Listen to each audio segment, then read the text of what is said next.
Hello everybody, welcome to our very first tutorial for Food Shelter Sex. A lot of you know that we've been working on one very big remodeling project, our guest house, which doubles as our studio space. Our design aesthetic is what we're calling plebeian, and plebeian is all about functionality, dealing with the bare minimums, working with what you have, and making that look great. I have this glass vase that I got from Marshall's many years ago. I love the size, I love the shape. It actually works really well for our design in here. However, the glass does not. So I came across this thing on Pinterest, where else, about how to transform glass and make it look like it's stone. So I'm gonna show you how to do that today. So you need the object that you're going to paint, you need your paint, whatever colors you want to use. You're going to need a palette. This is sealed ceramic tile, which also works really well as a palette, especially for acrylic paints because it washes off very easily. You're going to need baking soda. Baking soda is the key ingredient here. It is what gives the texture. So the more of it you use, the thicker and like cakier it's gonna look. The less of it you use, it's gonna just look more like a sand or a fine grain. You're also going to want dirt. I have two types here. I have regular dirt from outside, but then I also have darker dirt, which is regular potting soil. I'm gonna experiment with both today. I may end up favoring one over the other, or I might just do a combination of the two. You're also going to need some paint brushes. I like a thick one if you're using a big object. FoodShelterSex. See, this is how we came up with that name. Innuendo, it's everywhere, especially in construction. So 2 big brushes, and then I have a spackle knife here. I like to use them to mix too, so I don't have to mix with my brush and get it all gross. And then you're going to need rags. I have a big rag to lay down here as I work, and then a small rag, which you're gonna use later in the process. And then optional, but highly suggested, a smock, bib, apron, whatever you wanna call it, if you like your clothes. If you want to give your clothes a makeover while you're doing this with some abstract designs and art, great. Forego the use of this apron. Okay, so let's get started. So the first thing you're gonna do is take your base color of choice here, put it out onto the palette. You're gonna want to take your baking soda, and you're just going to mix it in. And like I said, it's gonna get really thick and cakey. Now you're gonna take your vase here. Going to get your brush coated, and then we're just gonna start painting directly onto this. And the fun part about this is you can go in different directions if you want, or if you want it to look like spun clay, you can just go horizontally, or you can just make it look like a Picasso painting, who cares? But don't worry if you get like these little balls up too, because see, innuendo, it's everywhere. Because you're gonna get to a part in the process where you kind of fluff those off, so to speak. So you're just gonna go around until you cover all the glass.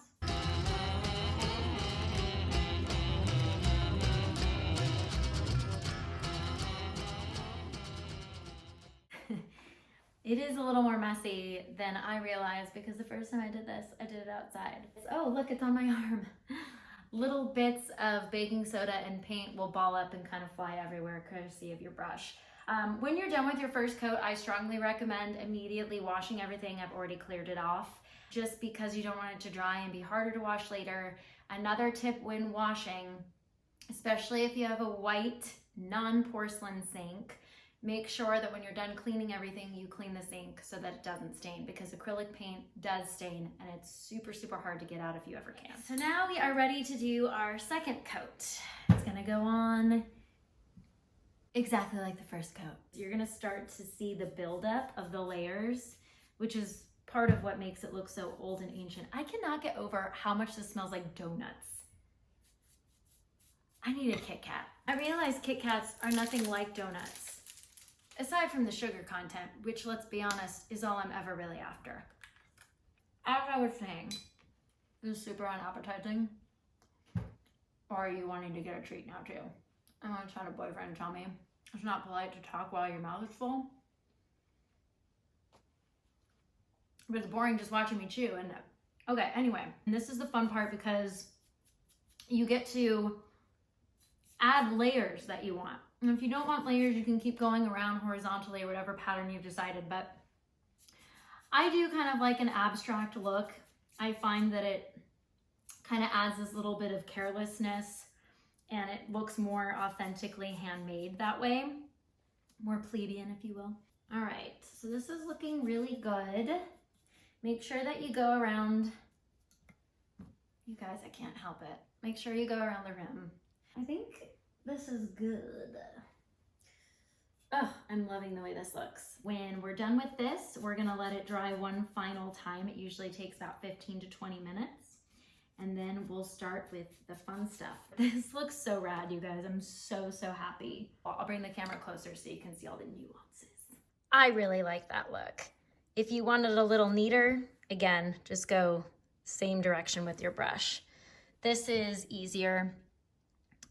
And I just think it looks way cooler, but it's all about your personal preference. Now it's time for the really fun part, or the very dirty part. When your vase is dry, double check for areas. If there's any areas that you see that still have some transparency, you can go back and put more of your base coat on, or you can do what I'm gonna do, which is just specifically pinpoint those areas to make your secondary color and your dirt throws on. We're gonna go ahead and start our secondary coat here.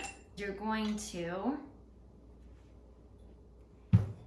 add small spots of your second coat and then just chuck some dirt on.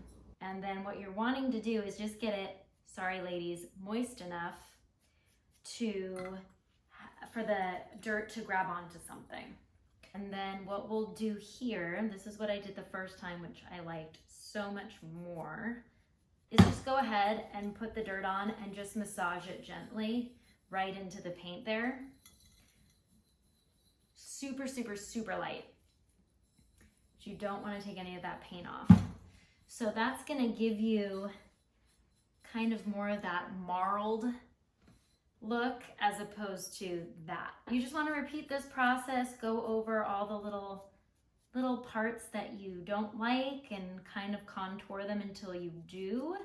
That's what's really nice about this, is it's super, super forgiving. Yeah, look how cool that looks. It looks way better. And then you can go over it again with your cloth after that if you want. And the last step to this is we're just gonna use spray paint now, but a clear seal, which will just act like a glue and hold everything in place.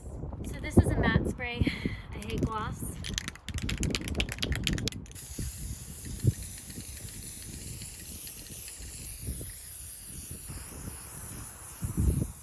So Kevin came home just as I was about finished, right after I sealed this, and he says to me, "It's really black." That's really dark, yeah.